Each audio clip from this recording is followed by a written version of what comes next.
أعوذ بالله من الشيطان الرجيم. بسم الله الرحمن الرحيم. لو أنزلنا هذا القرآن على جبل لرأيته خاشعا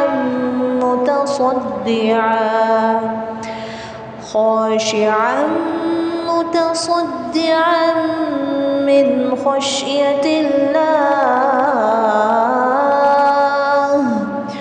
وتلك الأمثال نضربها للناس لعلهم يتفكرون. اللہ سبحانہ تعالیٰ فرماتے ہیں کہ اے لوگو، اگر ہم اس قرآن کو کسی پہاڑ پر نازل کرتے تو آپ اسے دیکھتے کہ اللہ کے خوف سے جھک کر پھٹ جاتا، اور ہم یہ مثالیں لوگوں کے لیے بیان کرتے ہیں تاکہ وہ غور کریں۔ ربی اشرح لی صدری ویسر لی امری واحلل عقدۃ من لسانی یفقہوا قولی واجعل لی وزیرا من اہلی ربی یسر ولا تعسر وتمم بالخیر وبک نستعین آمین یا الہی آمین۔ اللہم صلی علی محمد وعلی آل محمد کما صلیت علی ابراہیم وعلی آل ابراہیم انک حمید مجید۔ اللہم بارک علی محمد وعلی آل محمد کما بارکت علی ابراہیم وعلی آل ابراہیم انک حمید مجید۔ السلام علیکم ورحمۃ اللہ وبرکاتہ۔ کیسے ہیں آپ لوگ؟ الحمدللہ ثم الحمدللہ۔ آج ہم اپنے 10 پارے کا آغاز کریں گے۔ اللہ سبحانہ تعالیٰ سے دعا کرتے ہیں کہ اللہ سبحانہ تعالیٰ ہماری منزلیں آسان رکھے اور انشاءاللہ اسی طرح سے ہم اپنی آخری منزل تک بھی پہنچ جائے، آمین ثم آمین۔ تو آئیے شروع کرتے ہیں۔ اعوذ باللہ من الشیطان الرجیم، بسم اللہ الرحمن الرحیم۔ 9 پارے میں کیونکہ ابھی ہم سورۃ الانفال کر رہے تھے تو آج انشاءاللہ اسی سورت کی آیت نمبر 41 سے ہم اپنی کلاس کا آغاز کرتے ہیں۔ اللہ سبحانہ تعالیٰ فرماتے ہیں، اور مسلمانوں یہ بات اپنے علم میں لے آؤ کہ تم جو کچھ مال غنیمت حاصل کرو اس کا 5واں حصہ اللہ اور رسول اور اس کے قرابت داروں اور یتیموں اور مسکینوں اور مسافروں کا حق ہے جس کی ادائیگی تم پر واجب ہے۔ اگر تم اللہ پر اور اس چیزوں پر ایمان رکھتے ہو جو ہم نے اپنے بندے پر فیصلے کے دن نازل کی تھی، جس دن 2 جماعتیں باہم ٹکرائی تھی۔ اللہ ہر چیز پر قادر ہے۔ وہ وقت یاد کرو جب تم لوگ وادی کے قریب والے کنارے پر تھے اور وہ لوگ دور والے کنارے پر تھے، اور قافلہ تم سے نیچے کی طرف، اور اگر تم پہلے سے لڑائی کا وقت آپس میں طے کرتے تو وقت طے کرنے میں تمہارے درمیان ضرور اختلاف ہو جاتا، لیکن یہ واقعہ کہ پہلے سے طے کیے ہوئے بغیر لشکر سے ٹکرا جاؤ اس لیے ہوا کہ جو کام ہو کر رہنا تھا اللہ اسے پورا کر کے دکھائے، تاکہ جسے برباد ہونا تھا وہ واضح دلیل کے ساتھ برباد ہو، اور جسے زندہ رہنا تھا وہ واضح دلیل دیکھ کر زندہ رہے۔ اور اللہ ہر بات کو سننے اور ہر بات کو جاننے والا ہے۔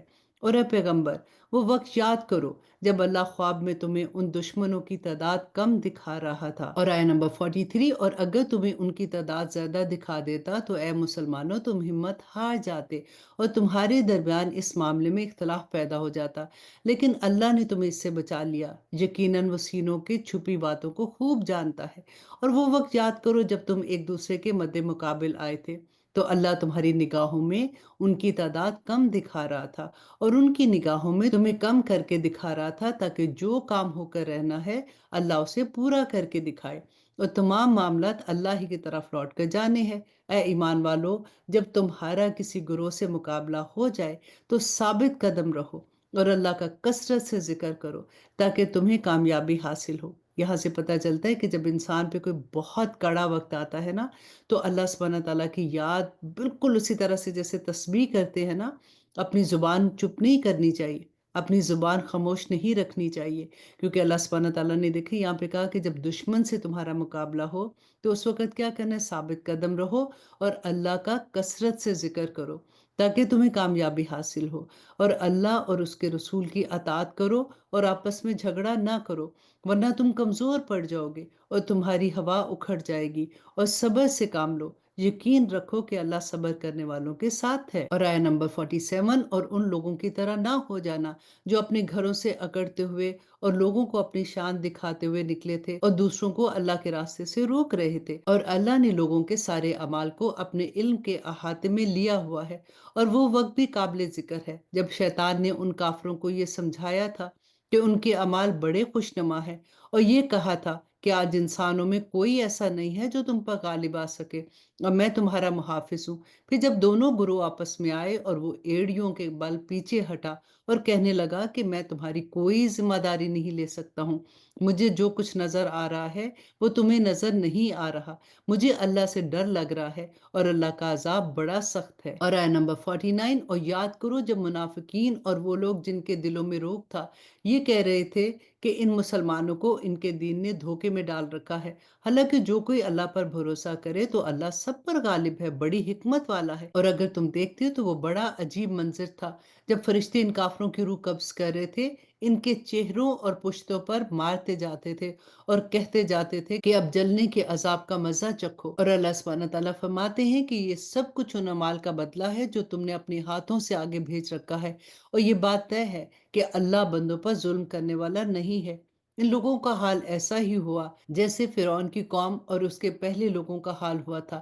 انہوں نے اللہ کی نشانیوں کو ماننے سے انکار کیا، نتیجہ یہ ہوا کہ اللہ نے ان کے گناہوں کی وجہ سے ان پر اپنی گرفت کر دی۔ یقیناً اللہ کی طاقت بڑی ہے اور عذاب بھی بڑا سخت ہے۔ یہ سب کچھ اس لیے ہوا کہ اللہ کا دستور یہ ہے کہ اس نے جو نعمت کسی قوم کو دی ہو اسے اس وقت تک بدلنا گوارا نہیں کرتا جب تک وہ لوگ خود اپنی حالت تبدیل نہ کر لیں، اور اللہ ہر بات سنتا اور سب کچھ جانتا ہے۔ اس معاملے میں بھی ان کا حال ایسا ہی ہوا جیسے فرعون کی قوم اور اس سے پہلے لوگوں کا حال ہوا تھا۔ انہوں نے اپنے رب کی نشانیوں کو جھٹلایا، نتیجہ یہ ہوا کہ ہم نے ان کے گناہوں کی وجہ سے انہیں ہلاک کر دیا اور فرعون کی قوم کو غرق کر دیا، کیونکہ یہ سب ظالم تھے۔ اور آیہ نمبر 55، یقین جانو کہ اللہ کے نزدیک زمین پر چلنے والے جاندار میں سے بدترین لوگ وہ ہیں جنہوں نے کفر اپنا لیا ہے، جس کی وجہ سے وہ ایمان نہیں لاتے۔ یہ لوگ وہ ہیں جن سے تم نے عہد لے رکھا ہے، اس کے باوجود یہ ہر مرتبہ اپنے عہد کو توڑ دیتے ہیں اور ذرا بھی نہیں ڈرتے۔ لہٰذا اگر کبھی یہ لوگ جنگ میں تمہارے ہاتھ لگ جائیں تو ان کو سامان عبرت بنا کر ان لوگوں کو بھی تتر بتر کر ڈالو جو ان کے پیچھے ہیں، تاکہ وہ یاد رکھے۔ اور آیہ نمبر 57، اور اگر تمہیں کسی قوم سے بد عہدی کا اندیشہ ہو تو تم وہ معاہدہ ان کی طرف صاف سیدھے طریقے سے پھینک دو۔ یاد رکھو کہ اللہ بد عہدی کرنے والوں کو پسند نہیں کرتا، اور کافر لوگ ہرگز یہ خیال بھی دل میں نہ لائیں کہ وہ بھاگ نکلیں گے۔ یہ یقینی بات ہے کہ وہ اللہ کو عاجز نہیں کر سکتے ہیں۔ اور مسلمانوں، جس قدر طاقت اور گھوڑوں کی تعداد تم پر بن پڑے ان کے مقابلے کے لیے تیاری کرو، جس کے ذریعے تم اللہ کے دشمن اور اپنے موجودہ دشمن پر بھی ہیبت طاری کر سکو، اور ان کے علاوہ دوسروں پر بھی جنہیں ابھی تم نہیں جانتے ہو، مگر اللہ انہیں جانتا ہے۔ اللہ کے راستے میں تم جو خرچ کرو گے وہ تمہیں پورا پورا بدلہ واپس دیا جائے گا، اور تمہارے لیے کوئی کمی نہیں کی جائے گی۔ اور اگر وہ لوگ صلح کی طرف جھکے تو تم بھی ان کی طرف جھک جاؤ، اور اللہ پر بھروسہ رکھو۔ یقین جانو وہی ہے جو ہر بات سنتا ہے اور سب کچھ جانتا ہے۔ اور اگر وہ تمہیں دھوکہ دینے کا ارادہ کریں گے تو اللہ تمہارے لیے کافی ہو جائے گا۔ وہی تو ہے جس نے اپنی مدد کے ذریعے اور مومنوں کے ذریعے تمہارے ہاتھ مضبوط کیے۔ اور آیہ نمبر 63، اور ان کے دلوں میں ایک دوسرے کی الفت پیدا کی۔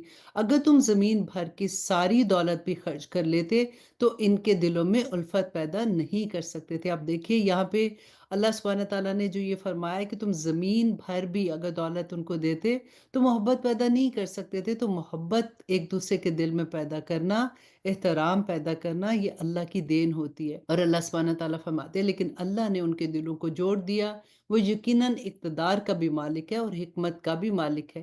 اے نبی، تمہارے لیے تو بس اللہ اور وہ مومن لوگ کافی ہیں جنہوں نے تمہاری پیروی کی ہے۔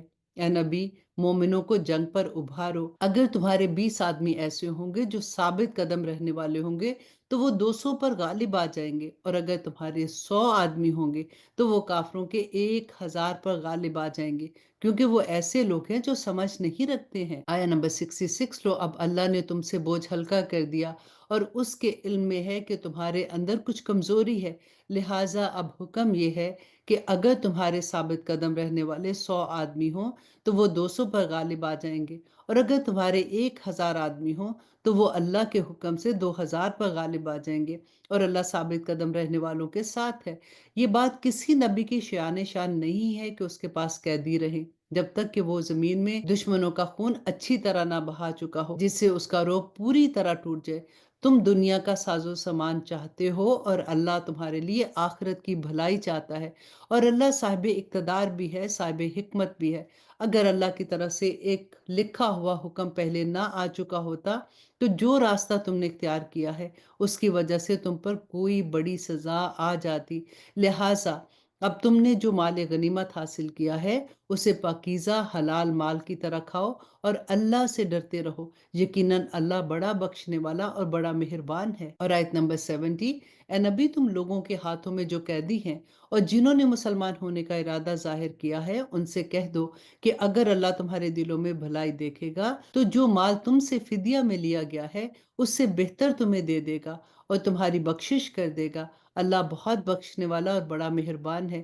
اور اگر ان لوگوں نے اے نبی تم سے خیانت کرنے کا ارادہ کیا تو یہ اس سے پہلے اللہ کے ساتھ خیانت کر چکے ہیں، جس کے نتیجے میں اللہ نے انہیں تمہارے قابو میں دے دیا ہے، اور اللہ کا علم بھی کامل ہے اور حکمت بھی کامل ہے۔ اور آیت نمبر 72، جو لوگ ایمان لائے ہیں اور انہوں نے ہجرت کی ہے اور اپنے مالوں اور جانوں سے اللہ کے راستے میں جہاد کیا ہے، وہ اور جنہوں نے ان کو مدینہ میں آباد کیا اور ان کی مدد کی، یہ سب لوگ آپس میں ایک دوسرے کے ولی وارث ہیں۔ اور جو لوگ ایمان لے آئے ہیں مگر انہوں نے ہجرت نہیں کی، جب تک وہ ہجرت نہ کر لیں، اے مسلمانوں تمہارا ان سے وراثت میں کوئی رشتہ نہیں ہے، ہاں اگر دین کی وجہ سے وہ تم سے کوئی مدد مانگے تو تم پر ان کی مدد کرنا واجب ہے، سوائے اس صورت کے جبکہ وہ مدد کسی ایسی قوم کے خلاف ہو جس کے ساتھ تمہارا کوئی معاہدہ ہے، اور جو کچھ تم کرتے ہو اللہ اسے اچھی طرح جانتا ہے۔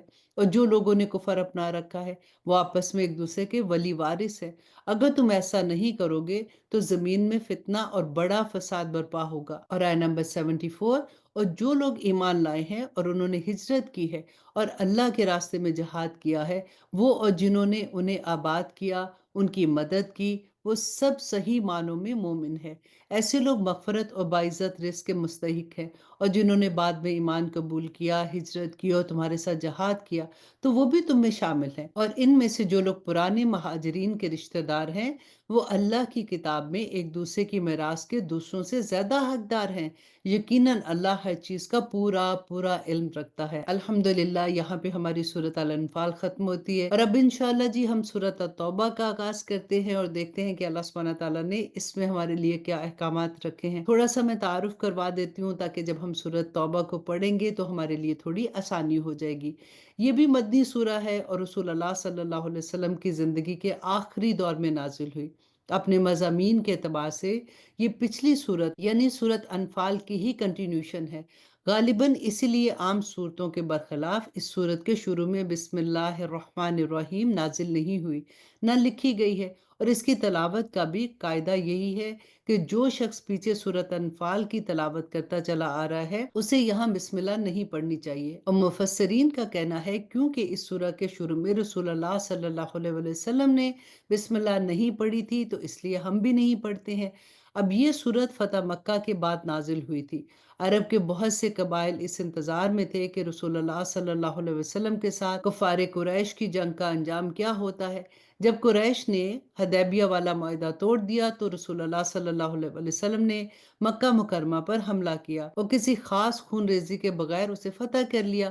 اس موقع پر کفار کی کمر ٹوٹ چکی تھی، البتہ آخری تدبیر کے طور پر قبیلہ حوازن نے ایک بڑا لشکر مسلمانوں کے مقابلے کے لیے جمع کیا، جس میں حنین کی وادی میں آخری بڑی جنگ ہوئی، اور شروع میں معمولی جھڑپ کے بعد مسلمانوں کو اس میں بھی فتح ہوئی۔ اس جنگ کے بعض واقعات بھی اس صورت میں بیان ہوئے ہیں۔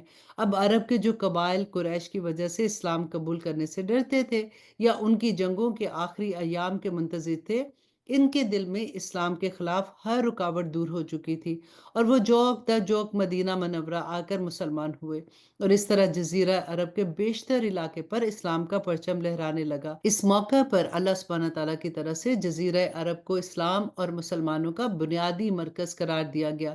اصل منشا تو یہ تھا کہ پورا جزیرہ عرب میں کوئی بھی غیر مسلم مستقل باشندے کی حیثیت سے باقی نہ رہے، لیکن اس مقصد کو حاصل کرنے کے لیے تدریج کا طریقہ اختیار فرمایا گیا۔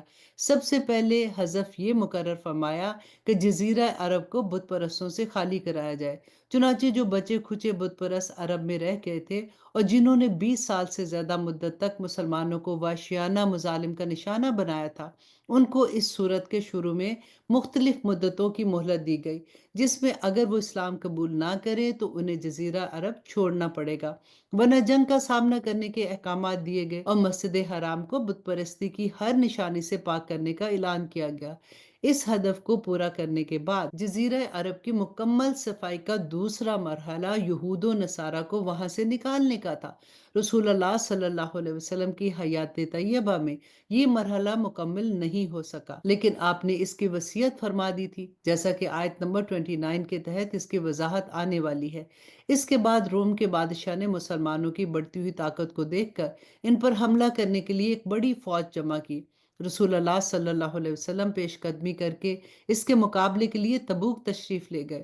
اس صورت کا بہت بڑا حصہ اس مہم کے مختلف پہلوؤں پر روشنی ڈالتا ہے۔ منافقین کی کاروائیاں مسلسل جاری تھی۔ اس صورت میں ان کی بدعنوانیوں کو بھی بیان کیا گیا ہے۔ اس صورت کو سورۃ توبہ بھی کہا جاتا ہے اور سورۃ برات بھی۔ برات اس لیے کہ اس کے شروع میں مشرکین سے برات اور دستبرداری کا اعلان کیا گیا ہے، اور توبہ اس لیے کہ اس میں بعض ان صحابہ کرام کی توبہ قبول کرنے کا ذکر ہے جنہوں نے تبوک کی مہم میں حصہ نہیں لیا تھا اور بعد میں اپنی غلطی پر توبہ کی تھی۔ تو آئیے شروع کرتے ہیں۔ اعوذ باللہ من الشیطان الرجیم۔ سورہ توبہ مدنی ہے اور اس میں 129 آیات اور 16 رکوع ہیں۔ مسلمانوں، یہ اللہ اور اس کے رسول کی طرف سے علیحدگی کا اعلان ہے ان تمام مشرکین کے خلاف جن سے تم نے معاہدہ کیا ہوا ہے، لہٰذا اے مشرکو، تمہیں 4 مہینے تک اجازت ہے کہ تم عرب کی سرزمین میں آزادی سے گھومو پھرو، اور یہ بات جان رکھو کہ تم اللہ کو عاجز نہیں کر سکتے ہو، اور یہ بات بھی کہ اللہ اب کافروں کو رسوا کرنے والا ہے۔ اور حج اکبر کے دن اللہ اور اس کے رسول کی طرف سے تمام انسانوں کے لیے یہ اعلان کیا جاتا ہے کہ اللہ بھی مشرکوں سے دستبردار ہو چکا ہے اور اس کا رسول بھی۔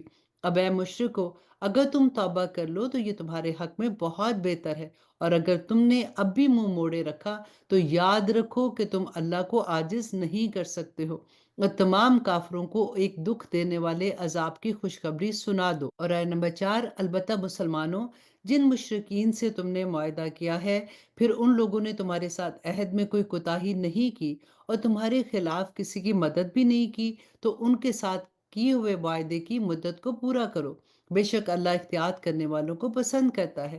چنانچہ جب حرمت والے مہینے گزر جائیں تو ان مشرکوں کو جنہوں نے تمہارے ساتھ بد عہدی کی تھی جہاں بھی پاؤ قتل کر ڈالو اور انہیں پکڑو اور انہیں گھیرو، اور انہیں پکڑنے کے لیے ہر گات کی جگہ پر تاک لگا کر بیٹھو۔ ہاں، اگر وہ توبہ کر لے اور نماز قائم کرے اور زکوٰۃ ادا کرے تو ان کا راستہ چھوڑ دو، یقیناً اللہ بہت بخشنے والا اور مہربان ہے۔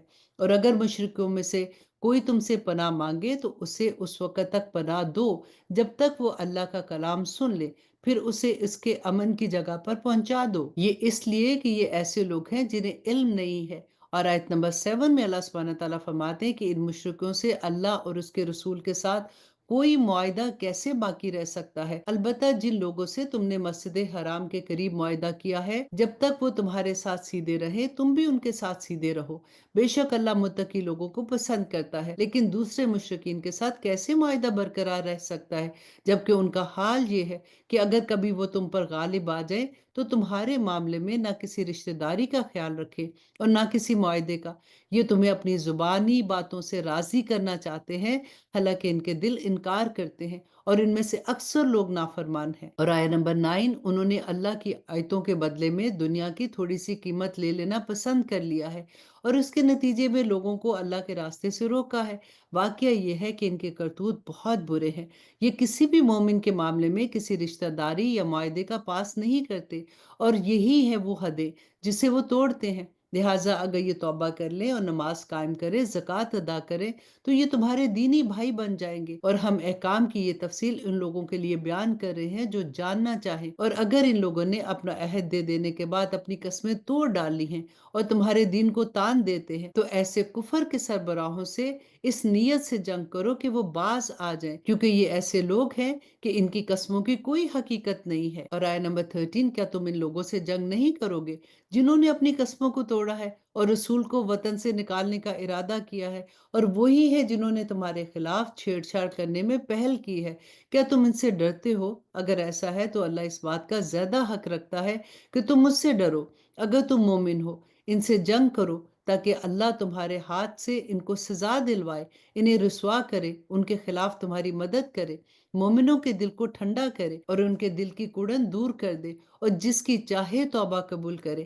اللہ کا علم بھی کامل ہے اور اللہ کی حکمت بھی کامل ہے۔ اور آیت نمبر 16، بھلا کیا تم نے یہ سمجھ رکھا ہے کہ تمہیں یوں ہی چھوڑ دیا جائے گا؟ حالانکہ ابھی اللہ نے یہ تو دیکھا ہی نہیں کہ تم میں سے کون لوگ جہاد کرتے ہیں، اور اللہ اور اس کے رسول اور مومنوں کے سوا کسی اور کو خصوصی رازدار نہیں بناتے، اور تم جو کچھ کرتے ہو اللہ اس سے پوری طرح باخبر ہے۔ مشرکین اس بات کے اہل نہیں ہے کہ وہ اللہ کی مسجدیں آباد کرے، حالانکہ وہ خود اپنے کفر کے گواہ بنے ہوئے ہیں۔ ان لوگوں کے تو اعمال ہی غارت ہو چکے ہیں، اور دوزخ ہی ان کا ہمیشہ ہمیشہ رہنے کا ٹھکانہ ہے۔ اور آیت نمبر 18، اللہ کی مسجدیں تو وہی لوگ آباد کرتے ہیں جو اللہ اور یوم آخرت پر ایمان لاتے ہیں اور نماز قائم کرتے ہیں اور زکوٰۃ ادا کرتے ہیں، اور اللہ کے سوا کسی سے نہیں ڈرتے۔ ایسے ہی لوگوں سے یہ توقع ہو سکتی ہے کہ وہ صحیح راستہ اختیار کرنے والوں میں شامل ہوں۔ کیا تم لوگوں نے حاجیوں کو پانی پلانے اور مسجد حرام کو آباد رکھنے کو اس شخص کے اعمال کے برابر سمجھ رکھا ہے جو اللہ اور یوم آخرت پر ایمان لاتا ہو اور جس نے اللہ کے راستے میں جہاد کیا ہو؟ اللہ کے نزدیک یہ سب برابر نہیں ہو سکتے، اور اللہ ظالم لوگوں کو منزل مقصود تک نہیں پہنچاتا۔ جو لوگ ایمان لے آئے ہیں انہوں نے اللہ کے راستے میں ہجرت کی ہے اور اپنے مال اور اپنی جانوں سے جہاد کیا ہے، اور اللہ کے نزدیک درجے میں کہیں زیادہ ہے، اور وہی لوگ ہیں جو کامیاب ہونے والے ہیں۔ آیت نمبر 21، اور ان کے پروردگار انہیں اپنی طرف سے رحمت اور خوشنودی کی اور ایسے باغات کی خوشخبری دیتا ہے جس میں ان کے لیے دائمی نعمتیں ہیں، اور وہ ہمیشہ ہمیشہ اس میں رہیں گے۔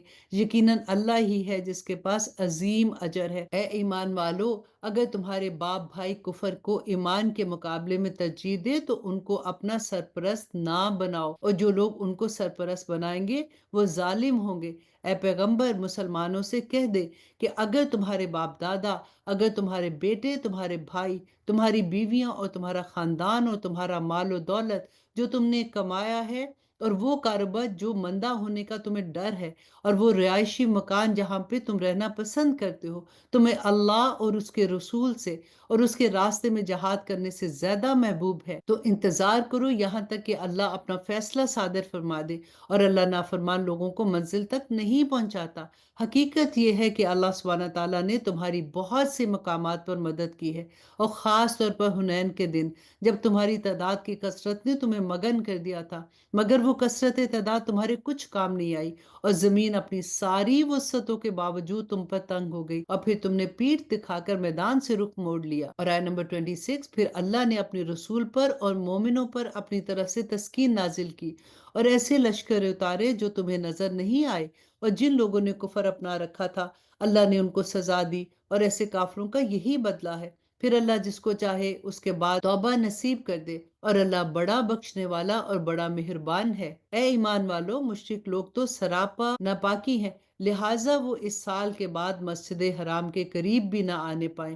اور مسلمانوں، اگر تم کو مفلسی کا اندیشہ ہو تو اگر اللہ چاہے گا تو تمہیں اپنے فضل سے مشرکین سے بے نیاز کر دے گا، بے شک اللہ کا علم بھی کامل ہے اور اس کی حکمت بھی کامل ہے۔ اور آیت نمبر 29، اور اہل کتاب جو نہ اللہ پر ایمان رکھتے ہیں نہ یوم آخرت پر، اور جو اللہ اور اس کے رسول کی حرام کی ہوئی چیزوں کو حرام نہ سمجھے اور نہ دین حق کو اپنا دین مانے، ان سے جنگ کرو یہاں تک کہ وہ خوار ہو کر اپنے ہاتھ سے جزیہ ادا کرے۔ اور آیت نمبر 30، یہودی تو یہ کہتے ہیں کہ عزیر اللہ کے بیٹے ہیں، اور نصرانی یہ کہتے ہیں کہ مسیح اللہ کے بیٹے ہیں۔ یہ سب ان کے منہ کی بنائی ہوئی باتیں ہیں، یہ ان لوگوں کی سی باتیں کر رہے ہیں جو ان سے پہلے کافر ہو چکے ہیں۔ اللہ کی مار ہو ان پر، یہ کہاں اندھے بھٹک رہے ہیں۔ انہوں نے اللہ کے بجائے اپنے احبار یعنی یہودی علماء اور راہبوں یعنی عیسائی درویشوں کو خدا بنا لیا ہے، اور مسیح ابن مریم کو بھی، حالانکہ ان کو ایک خدا کے سوا کسی کی عبادت کرنے کا حکم نہیں دیا گیا تھا۔ اس کے سوا کوئی خدا نہیں ہے، وہ ان کی مشرکانہ باتوں سے تو بالکل پاک ہے۔ اور آیت نمبر 32، یہ لوگ چاہتے ہیں کہ اللہ کے نور کو اپنے منہ کی پھونکوں سے بجھا دیں، حالانکہ اللہ کو اپنے نور کی تکمیل کے سوا ہر بات نامنظور ہے، چاہے کافروں کو یہ بات کتنی بری لگے۔ اور اللہ ہی تو ہے جس نے اپنے رسول کو ہدایت اور سچا دین دے کر بھیجا ہے تاکہ اسے ہر دوسرے دین پر غالب کر دے، چاہے مشرک لوگ یہ بات کتنی ہی ناپسند کرتے ہوں۔ اے ایمان والو، یہودی احبار اور عیسائی راہبروں میں سے بہت سے ایسے ہیں کہ لوگوں کا مال ناحق طریقے سے کھاتے ہیں اور دوسروں کو اللہ کے راستے سے روکتے ہیں۔ اور جو لوگ سونے چاندی کو جمع کر کر کے رکھتے ہیں اور ان کو اللہ کے راستے میں خرچ نہیں کرتے ہیں، ان کو ایک دردناک عذاب کی خوشخبری سنا دو۔ اور آیت نمبر 35، جس دن اس دولت کو جہنم کی آگ میں تاپا جائے گا، پھر اس سے ان لوگوں کی پیشانیاں اور ان کی کروٹیں اور ان کی پیٹھیں داغی جائیں گی، اور کہا جائے گا کہ یہ ہے وہ خزانہ جو تم نے اپنے لیے جمع کیا تھا، اب چکھو اس خزانے کا مزہ جو تم جوڑ جوڑ کر رکھتے تھے۔ اللہ اکبر، ربنا لا تجعلنا منہم۔ حقیقت یہ ہے کہ اللہ کے نزدیک مہینوں کی تعداد 12 مہینے ہے، جو اللہ کی کتاب یعنی لوح محفوظ کے مطابق اس دن سے نافذ چلی آ رہی ہے جس دن اللہ نے آسمانوں اور زمینوں کو پیدا کیا تھا۔ ان 12 مہینوں میں سے 4 حرمت والے مہینے ہیں، یہی دین کا سیدھا سادہ تقاضا ہے، لہٰذا ان مہینوں کے معاملے میں اپنی جانوں پر ظلم نہ کرو، اور تم سب مل کر مشرکوں سے اس طرح لڑو جیسے وہ سب تم سے لڑتے ہیں، اور یقین رکھو کہ اللہ متقی لوگوں کے ساتھ ہے۔ اور آیت نمبر 37، اور یہ نسی یعنی مہینوں کے آگے پیچھے کر دینا تو کفر میں ایک اضافہ ہے، اس کے ذریعے کافروں کو گمراہ کیا جاتا ہے۔ یہ لوگ اس عمل کو ایک سال حلال کر لیتے ہیں اور دوسرے سال حرام کر دیتے ہیں تاکہ اللہ نے جو مہینے حرام کیے ہیں ان کی بس گنتی پوری کر لے، اور اس طرح جو بات اللہ نے حرام قرار دی تھی اسے حلال سمجھ لیں۔ ان کی بدعمالیاں ان کی نگاہوں میں خوشنما بنا دی گئی ہیں، اور اللہ ایسے کافر لوگوں کو ہدایت تک نہیں پہنچاتا۔ اے لوگو جو ایمان لائے ہو، تمہیں کیا ہو گیا ہے کہ جب تم سے کہا جاتا ہے کہ اللہ کے راستے میں جہاد کے لیے نکلو تو تم بوجھل ہو کے زمین کے ساتھ لگ جاتے ہو؟ کیا تم آخرت کے مقابلے میں دنیاوی زندگی پر راضی ہو گئے ہو؟ اگر ایسا ہے تو یاد رکھو کہ دنیاوی زندگی کا مزہ آخرت کے مقابلے میں کچھ بھی نہیں ہے مگر بہت تھوڑا۔ اور آیت نمبر 39، اگر تم کچھ نہیں کرو گے تو اللہ تمہیں دردناک سزا دے گا، اور تمہاری جگہ کوئی اور قوم لے آئے گا اور تم اسے کچھ بھی نقصان نہیں پہنچا سکو گے، اور اللہ ہر چیز پر پوری قدرت رکھتا ہے۔ اگر تم ان کی یعنی رسول اللہ صلی اللہ علیہ وسلم کی مدد نہیں کرو گے تو ان کا کچھ نقصان نہیں، کیونکہ اللہ ان کی مدد اس وقت بھی کر چکا جب ان کو کافر لوگوں نے ایسے وقت مکہ سے نکالا تھا جب وہ 2 آدمیوں میں سے دوسرے تھے، جب وہ دونوں غار میں تھے، جب وہ اپنے ساتھی سے کہہ رہے تھے کہ غم نہ کر، اللہ ہمارے ساتھ ہے۔ یہاں پہ حضرت ابوبکر صدیق کی بات ہو رہی ہے۔ اللہ اکبر۔ اللہ سبحانہ تعالیٰ فرماتے ہیں، چنانچہ اللہ نے ان پر اپنی طرف سے تسکین نازل فرمائی اور ان کی ایسے لشکروں سے مدد کی جو تمہیں نظر نہیں آتے تھے، اور کافر لوگوں کا بول نیچا کر دکھایا، اور بول تو اللہ ہی کا بلند ہے، اور اللہ اقتدار کا بھی مالک ہے اور حکمت کا بھی مالک ہے۔ اور آیت نمبر 41، جہاد کے لیے نکل کھڑے ہو، چاہے تم ہلکے ہو یا بوجھل، اور اپنے مال و جان سے اللہ کے راستے میں جہاد کرو اگر تم سمجھ رکھتے ہو تو یہی تمہارے حق میں بہتر ہے۔ اگر دنیا کا سامان کہیں قریب ملنے والا ہوتا اور سفر درمیانی قسم کا ہوتا تو یہ منافق لوگ ضرور تمہارے پیچھے ہو لیتے، لیکن یہ کٹھن فاصلہ ان کے لیے بہت دور پڑ گیا، اور اب یہ کہ اللہ کی قسمیں کھائیں گے کہ اگر ہم میں استطاعت ہوتی تو ہم ضرور آپ کے ساتھ نکل آتے۔ یہ لوگ اپنی جانوں کو ہلاک کر رہے ہیں اور اللہ خوب جانتا ہے کہ یہ جھوٹے ہیں۔ اے پیغمبر، اللہ نے تمہیں معاف کر دیا، مگر تم نے ان کو جہاد میں شریک نہ ہونے کی اجازت اس سے پہلے ہی کیوں دے دی کہ تم پر یہ بات کھل جاتی کہ کون ہے جنہوں نے سچ بولا اور تم جھوٹوں کو بھی اچھی طرح جان لیتے۔ یہاں پہ جنگ تبوک کی بات ہو رہی ہے۔ اور آیت نمبر 44، جو لوگ اللہ اور یوم آخرت پر ایمان رکھتے ہیں وہ اپنے مال و جان سے جہاد نہ کرنے کے لیے تم سے اجازت نہیں مانگتے، اور اللہ متقی لوگوں کو خوب جانتا ہے۔ تم سے اجازت تو وہ لوگ مانگتے ہیں جو اللہ اور یوم آخرت پر ایمان نہیں رکھتے، اور ان کے دل شک میں پڑے ہوئے ہیں، اور وہ اپنے شک کی وجہ سے ڈاواں ڈول ہیں۔ اور اگر ان کا ارادہ نکلنے کا ہوتا تو ان کے لیے انہوں نے کچھ نہ کچھ تیاری تو کی ہوتی، لیکن اللہ نے ان کا اٹھنا پسند ہی نہیں کیا، اس لیے انہیں سست پڑا رہنے دیا، اور کہہ دیا گیا کہ جو اپاہج ہونے کی وجہ سے بیٹھے ہیں ان کے ساتھ تم بھی بیٹھے رہو۔ اور آیت نمبر 47، اگر یہ لوگ تمہارے ساتھ نکل کھڑے ہوتے تو سوائے فساد پھیلانے کے تمہارے درمیان کوئی اور اضافہ نہ کرتے، اور تمہارے لیے فتنہ پیدا کرنے کی کوشش میں تمہاری صفوں کے درمیان دوڑتے پھرتے، اور خود تمہارے درمیان ایسے لوگ موجود ہیں جو ان کے مطلب کی باتیں خوب سنتے ہیں، اور اللہ ان ظالموں کو اچھی طرح جانتا ہے۔ ان لوگوں نے اس سے پہلے بھی فتنہ پیدا کرنے کی کوشش کی ہے، اور یہ تمہیں نقصان پہنچانے کے لیے معاملات کی الٹ پھیر کرتے رہے ہیں، یہاں تک کہ حق آ گیا، اللہ کا حکم غالب ہوا، اور یہ کٹتے رہ گئے۔ اور انہی میں وہ صاحب بھی ہیں جو کہتے ہیں کہ مجھے اجازت دے دیجئے اور مجھے فتنے میں نہ ڈالیے۔ ارے فتنے ہی میں تو یہ خود پڑے ہوئے ہیں، اور یقین رکھو کہ جہنم سارے کافروں کو گھیرے میں لینے والی ہے۔ اور آیت نمبر 50، اگر تمہیں کوئی بھلائی مل جائے تو انہیں دکھ ہوتا ہے، اور اگر تم میں کوئی مصیبت آ پڑے تو کہتے ہیں کہ ہم نے تو پہلے ہی اپنا بچاؤ کر لیا تھا، اور یہ کہہ کر بڑے خوش خوش واپس چلے جاتے ہیں۔ کہہ دو کہ اللہ نے ہمارے مقدر میں جو تکلیف لکھ دی ہے، ہمیں اس کے سوا کوئی اس تکلیف سے نہیں بچا سکتا، وہ ہمارا رکھوالا ہے، اور اللہ ہی پر مومنوں کو بھروسہ رکھنا چاہیے۔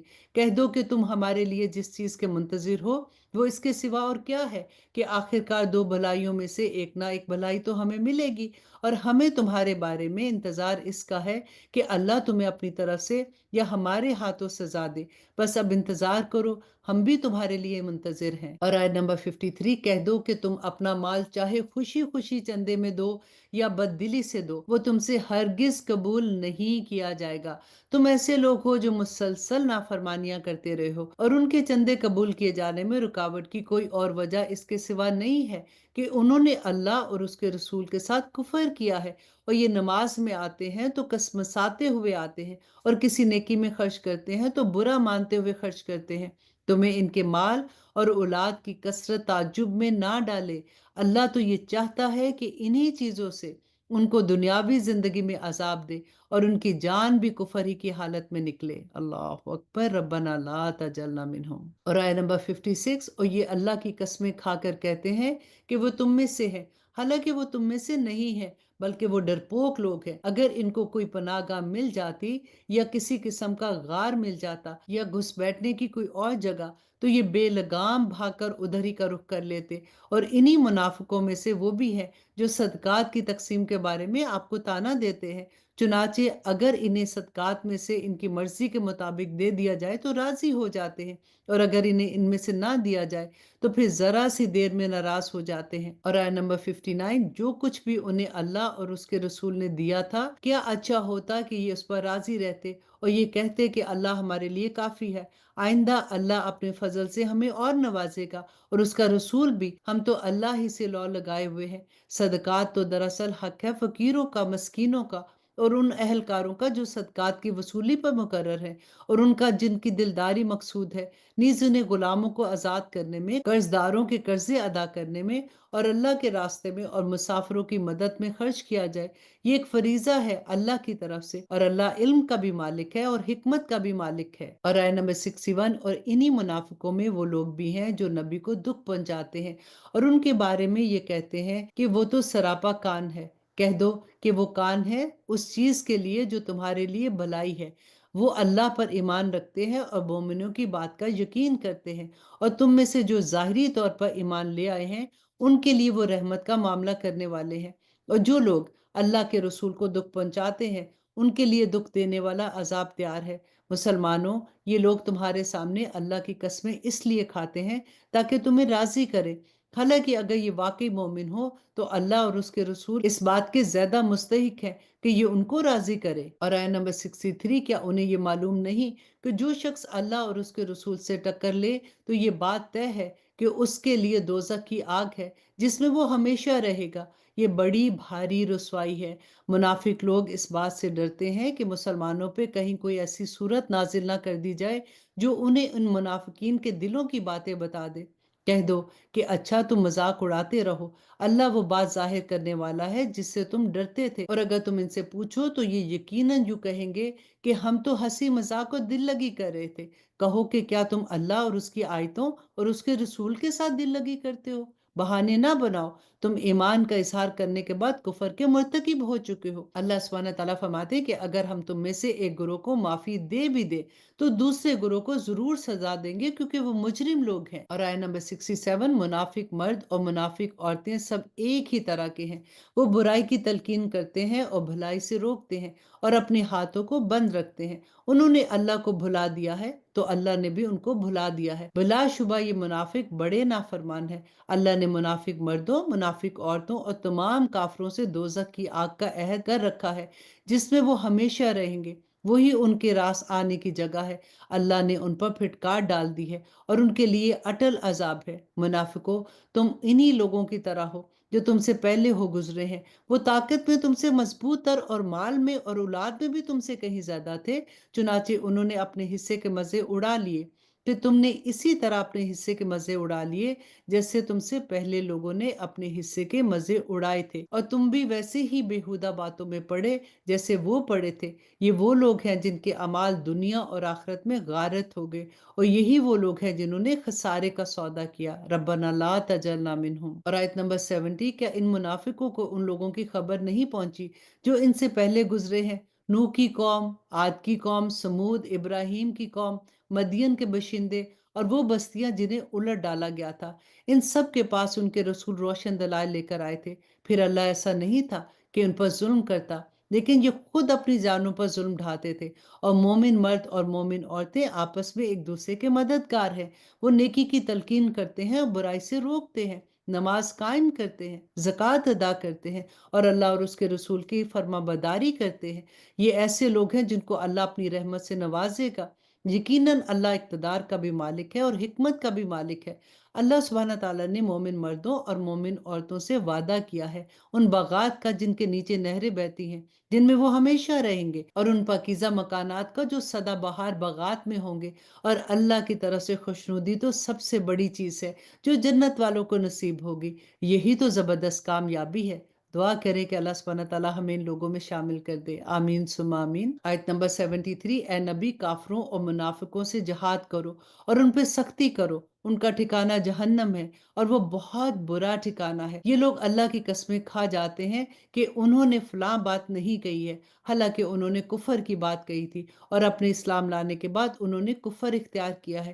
انہوں نے وہ کام کرنے کا ارادہ کر لیا تھا جس میں یہ کامیابی حاصل نہ کر سکے، اور انہوں نے صرف اس بات کا بدلہ لیا کہ اللہ اور اس کے رسول نے انہیں اپنے فضل سے مالدار بنا دیا ہے۔ اب اگر یہ توبہ کر لیں تو ان کے حق میں بہتر ہوگا، اور اگر یہ منہ موڑ لیں تو اللہ ان کو دنیا اور آخرت میں دردناک عذاب دے گا، اور زمین پر ان کا کوئی مددگار نہیں ہوگا۔ اور آیت نمبر 75، اور انہی میں وہ لوگ بھی ہیں جنہوں نے اللہ سے یہ عہد کیا تھا کہ اگر وہ اپنے فضل سے ہمیں نوازے گا تو ہم ضرور صدقہ کریں گے اور یقیناً نیک لوگوں میں شامل ہو جائیں گے۔ لیکن جب اللہ سبحانہ تعالیٰ نے انہیں اپنے فضل سے نوازا تو اس میں بخل کرنے لگے اور منہ موڑ کر چل دیے۔ نتیجہ یہ کہ اللہ نے سزا کے طور پر نفاق ان کے دلوں میں اس دن تک کے لیے جما دیا جس دن وہ اللہ سبحانہ تعالیٰ سے جا ملیں گے، کیونکہ انہوں نے اللہ سے جو وعدہ کیا تھا اس کی خلاف ورزی کی، اور کیونکہ وہ جھوٹ بولا کرتے تھے۔ اب دیکھیں، جب ہم دعا مانگتے ہیں نا اللہ سبحانہ تعالیٰ سے، کبھی کوئی عہد کرتے ہیں کہ یا پاک پروردگار میری یہ دعا پوری ہوگی تو پھر میں یہ کروں گی، تو کوشش کر کے پوری ہمت سے وہ کام پورا کیا کرے، کیونکہ یہاں پہ اللہ سبحانہ تعالیٰ اسی بات کا ذکر کر رہے ہیں۔ اور آیت نمبر 78، کیا انہیں یہ پتہ نہیں تھا کہ اللہ ان کے تمام پوشیدہ باتیں اور ان کی سرگرمیوں کو جانتا ہے، اور یہ کہ اس کو غائب کی ساری باتوں کا پورا پورا علم ہے۔ یہ منافق وہی ہیں جو خوشی سے صدقہ کرنے والے مومنوں کو بھی تانا دیتے ہیں، اور ان لوگوں کو بھی جنہیں اپنی محنت کی آمدنی کے سوا کچھ اور میسر نہیں ہے، اس لیے وہ ان کا مذاق اڑاتے ہیں۔ اللہ ان کا مذاق اڑاتا ہے اور ان کے لیے دردناک عذاب ہے۔ اب غور سے سنیے اس آیت کو۔ اللہ سبحانہ تعالیٰ فرماتے ہیں کہ اے نبی، تم ان لوگوں کے لیے استغفار کرو یا نہ کرو، اگر تم ان کے لیے 70 مرتبہ بھی استغفار کرو گے تب بھی اللہ ان کو معاف نہیں کرے گا، یہ اس لیے کہ انہوں نے اللہ اور اس کے رسول کے ساتھ کفر کا رویہ اپنایا ہے، اور اللہ نافرمان لوگوں کو ہدایت تک نہیں نصیب کرتا۔ اور آیہ نمبر 81، جن لوگوں کو غزوہ تبوک سے پیچھے رہنے دیا گیا تھا وہ رسول اللہ کے جانے کے بعد اپنے گھروں میں بیٹھے رہنے سے بڑے خوش ہوئے، اور ان کو یہ بات ناگوار تھی کہ وہ اللہ کے راستے میں اپنے مال و جان سے جہاد کرے، اور انہوں نے کہا تھا کہ اس گرمی میں نہ نکلو۔ اللہ سبحانہ تعالیٰ فرما رہے ہیں کہ ان سے کہو کہ جہنم کی آگ گرمی میں کہیں زیادہ سخت ہے، کاش ان کو سمجھ ہوتی۔ اب یہ لوگ دنیا میں تھوڑا بہت ہنس لے اور پھر آخرت میں خوب روتے رہیں گے، کیونکہ جو کچھ کمائی یہ کرتے رہے ہیں اس کا یہی بدلہ ہے۔ اے پیغمبر، اس کے بعد اگر اللہ تمہیں ان میں سے کسی گروہ کے پاس واپس لے آئے اور یہ کسی اور جہاد میں نکلنے کے لیے تم سے اجازت مانگے تو ان سے کہہ دینا کہ اب تم میرے ساتھ کبھی نہیں چل سکو گے اور میرے ساتھ مل کر کسی دشمن سے کبھی نہیں لڑ سکو گے۔ تم نے پہلی بار بیٹھے رہنے کو پسند کیا، لہٰذا اب انہی میں بیٹھے رہو جس کو کسی مجبوری کی وجہ سے پیچھے رہنا پڑا۔ اور آیہ نمبر 74، اے پیغمبر، ان منافقوں میں سے جو کوئی مر جائے تو تم ان پر کبھی نماز جنازہ بھی مت پڑھنا اور نہ ان کی قبر پر کھڑے ہونا۔ یقین جانو یہ وہ لوگ ہیں جنہوں نے اللہ اور اس کے رسول کے ساتھ کفر کا رویہ اپنایا تھا اور اس حالت میں مرے کہ وہ نافرمان تھے، اور تمہیں ان کے مال اور اولاد کی کثرت سے تعجب نہیں ہونا چاہیے۔ اللہ تو یہ چاہتا ہے کہ انہی چیزوں سے ان کو دنیا میں عذاب دے اور ان کی جان بھی کفر کی حالت میں نکلے۔ اللہ اکبر، ربنا لا تجعلنا منہم۔ اور آیہ نمبر 86، اور جب کوئی صورت یہ حکم لے کر نازل ہوتی ہے کہ اللہ پر ایمان لاؤ اور اس کے رسول کی رفاقت میں جہاد کرو تو ان منافقوں میں سے وہ لوگ جو صاحب استطاعت ہیں تم سے اجازت مانگتے ہیں اور کہتے ہیں کہ ہمیں بھی ان لوگوں میں شامل ہونے دیجیے جو گھر میں بیٹھے ہوئے ہیں، یہ اس بات پر خوش ہیں کہ پیچھے رہنے والی عورتوں میں شامل ہو جائے، اور ان کے دلوں پر مہر لگا دی گئی ہے، چنانچہ وہ نہیں سمجھتے کہ وہ کیا کر رہے ہیں۔ لیکن رسول اور جو لوگ ان کے ساتھ ایمان لائے ہیں انہوں نے اپنے مال اور اپنی جانوں سے جہاد کیا ہے، انہیں کے لیے ساری بھلائیاں ہیں، اور یہی لوگ ہیں جو فلاح پانے والے ہیں۔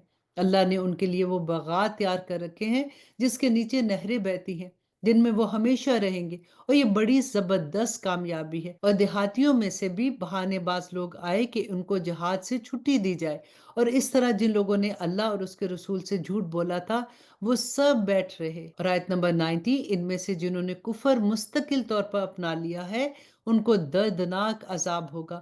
کمزور لوگوں پر جہاد میں نہ جانے کا کوئی گناہ نہیں ہے، نہ بیماروں پر اور نہ ان لوگوں پر جن کے پاس خرچ کرنے کے لیے کچھ نہیں ہے، جبکہ وہ اللہ اور اس کے رسول کے لیے مخلص ہے۔ نیک لوگوں پر کوئی الزام نہیں، اور اللہ بہت بخشنے والا بڑا مہربان ہے۔ اور نہ ان لوگوں پر کوئی گناہ ہے جن کے حال یہ ہے کہ جب وہ تمہارے پاس اس غرض سے آئے کہ تم انہیں کوئی سواری مہیا کر دو اور تم نے کہا کہ میرے پاس تو کوئی ایسی چیز نہیں ہے جس پر میں تمہیں سوار کروں، تو وہ اس حالت میں واپس گئے کہ ان کی آنکھیں اس غم میں آنسوں سے بہہ رہی تھی کہ ان کے پاس خرچ کرنے کے لیے کچھ نہیں تھا۔ آیہ نمبر 93، الزام تو ان لوگوں پر ہے جو مالدار ہونے کے باوجود تم سے اجازت مانگتے ہیں، وہ اس بات پر خوش ہیں کہ وہ پیچھے رہنے والی عورتوں میں شامل ہو گئے، اللہ نے ان کے دلوں پر مہر لگا دی ہے، اس لیے انہیں حقیقت کا پتہ نہیں ہے۔ مسلمانوں، جب تم لوگ تبوک سے واپس ان منافقوں کے پاس جاؤ گے تو یہ تمہارے سامنے طرح طرح کے عذر پیش کریں گے۔ اے پیغمبر، ان سے کہہ دینا کہ تم عذر پیش نہ کرو، ہم ہرگز تمہاری بات کا یقین نہیں کریں گے۔ اللہ نے ہمیں تمہارے حالات سے اچھی طرح باخبر کر دیا ہے، اور آئندہ اللہ بھی تمہارا طرز عمل دیکھے گا اور اس کا رسول بھی۔ پھر تمہیں لوٹ کر تو اسی ذات کے سامنے پیش ہونا ہے جس کو چھپی اور کھلی تمام باتوں کا علم ہے، پھر وہ تمہیں بتائے گا کہ تم کیا کچھ کرتے تھے۔ جب تم اس کے پاس واپس جاؤ گے تو یہ لوگ تمہارے سامنے اللہ کی قسمیں کھائیں گے تاکہ تم ان کو درگزر کرو، لہٰذا تم بھی ان سے درگزر کر لینا۔ یقین جانو کہ یہ سراپا گندگی ہے، اور جو کمائی یہ کرتے رہے ہیں اس کے نتیجے میں ان کا ٹھکانہ جہنم ہے۔ یہاں پہ اللہ سبحانہ تعالیٰ نے جو فرمایا کہ درگزر کرو، اس کا مطلب یہ ہے کہ ان کی باتیں سن کر ان کو نظر انداز کر دیا جائے۔ اور آیہ نمبر 96، یہ تمہارے سامنے اس لیے قسمیں کھائیں گے تاکہ تم ان سے راضی ہو جاؤ، حالانکہ اگر تم ان سے راضی ہو بھی گئے تو اللہ تو ایسے نافرمان لوگوں سے راضی نہیں ہوتا۔ جو دیہاتی منافق ہیں وہ کفر اور منافقت میں سخت ہے اور دوسروں سے زیادہ اسی لائق ہے کہ اس دین کے احکامات سے ناواقف رہیں جو اللہ نے اپنے رسول پر اتارا ہے، اور اللہ علم کا بھی مالک ہے، حکمت کا بھی مالک ہے۔ انہی دیہاتیوں میں وہ بھی ہیں جو اللہ کے نام پر خرچ کیے ہوئے مال کو ایک تاوان سمجھتے ہیں اور اس انتظار میں رہتے ہیں کہ تم مسلمانوں پر کوئی مصیبت آ جائے، حالانکہ حقیقت یہ ہے کہ بدترین مصیبت کا چکر تو خود ان پر پڑا ہے، اور اللہ ہر بات کو سنتا اور ہر بات کو جانتا ہے۔ اور آیت نمبر 99، اور انہی دیہاتیوں میں وہ بھی ہیں جو اللہ اور یوم آخرت پر ایمان رکھتے ہیں اور جو کچھ اللہ کے نام پر خرچ کرتے ہیں اس کو اللہ کے پاس قرب کا ذریعہ اور رسول کی دعا لینے کا ذریعہ سمجھتے ہیں۔ ہاں، یہ ان کے لیے یقیناً تقرب کا ذریعہ ہے۔ اللہ ان کو اپنی رحمت میں داخل کرے گا، بے شک اللہ بہت بخشنے والا اور مہربان ہے۔ اور مہاجرین اور انصار میں سے جو لوگ پہلے ایمان لائے اور جنہوں نے نیکی کے ساتھ اس کی پیروی کی، اللہ ان سب سے راضی ہو گیا اور وہ اس سے راضی ہیں۔ اللہ نے ان کے لیے ایسے باغات تیار کر رکھے ہیں جس کے نیچے نہریں بہتی ہیں، جن میں وہ ہمیشہ ہمیشہ رہیں گے۔ یہ بڑی کامیابی ہے۔ اور تمہارے ارد گرد جو دیہاتی ہیں ان میں بھی منافق لوگ موجود ہیں، اور مدینہ کے باشندوں میں بھی۔ یہ لوگ منافقت میں اتنے ماہر ہو گئے ہیں کہ تم انہیں نہیں جانتے، انہیں ہم جانتے ہیں۔ ان کو ہر 2 مرتبہ سزا دیں گے، پھر ان کو ایک زبردست عذاب کی طرف دھکیل دیا جائے گا۔ اور کچھ لوگ وہ ہیں جنہوں نے اپنی کوتاہیوں کا اعتراف کر لیا ہے، انہوں نے ملے جلے عمل کیے ہیں، کچھ نیک کام ہے اور کچھ برے ہیں۔